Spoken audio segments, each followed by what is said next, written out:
friends, welcome to Sandhya Kutti channel. இன்னைக்கு நம்ம Sandhya Kutti channel மூலமா ஒரு நிமிட சட்னி எப்படி செய்யுதுன்னு சொல்லிட்டு டீடைல்ஸை நம்ம பார்த்துருக்குங்க.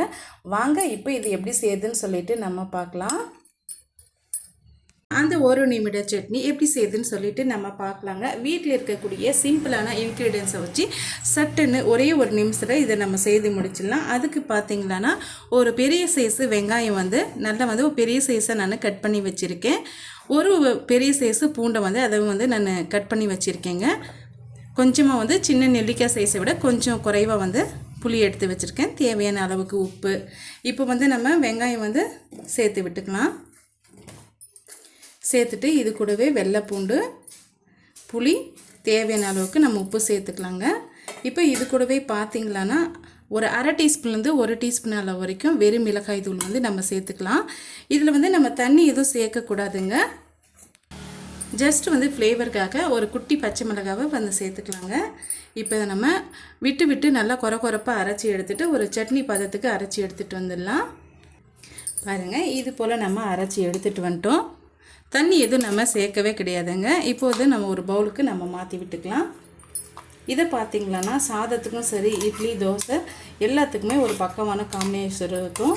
நீங்கள் வெளியே வச்சு சாப்பிட்டிங்களான்னா 2 நாளைக்கு வரைக்கும் வச்சுருந்து சாப்பிட்லாங்க, கெட்டே போகாது.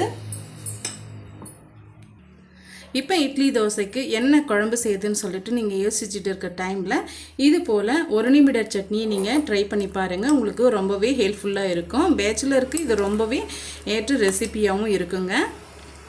இப்போ இது கூட இந்த காரத்தன்மையை பேலன்ஸ் பண்ணி கொடுக்கறதுக்காக நல்லெண்ணெயை நம்ம சேர்த்து விட்டுக்கலாங்க. ஒரு 2லேருந்து ஒரு 3 டீஸ்பூன் அளவுக்கு நல்லெண்ணெய் ஆட் பண்ணிக்கோங்க.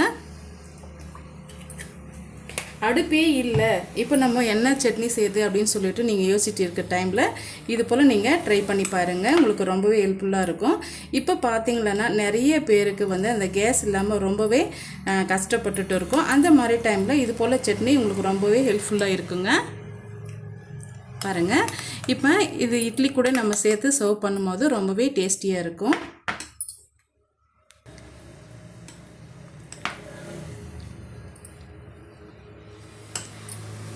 பாருங்கள், இப்போ நம்ம சுட சுட இட்லியோட நீங்கள் சாப்பிட்டு பாருங்கள், அவ்வளோ பக்காவாக இருக்குங்க. சூப்பரான டேஸ்டியான இந்த சட்னி உங்களுக்கு பிடிக்கும்னு நினைக்கிறேன். பிடிச்சிருந்தால் மறக்காமல் சந்தியா குட்டி சேனலுக்கு சப்ஸ்கிரைப் பண்ணுங்கள், லைக் பண்ணுங்கள், ஃப்ரெண்ட்ஸ் அண்ட் ஃபேமிலியோட நிறைய ஷேர் பண்ணுங்கள். தேங்க்யூ.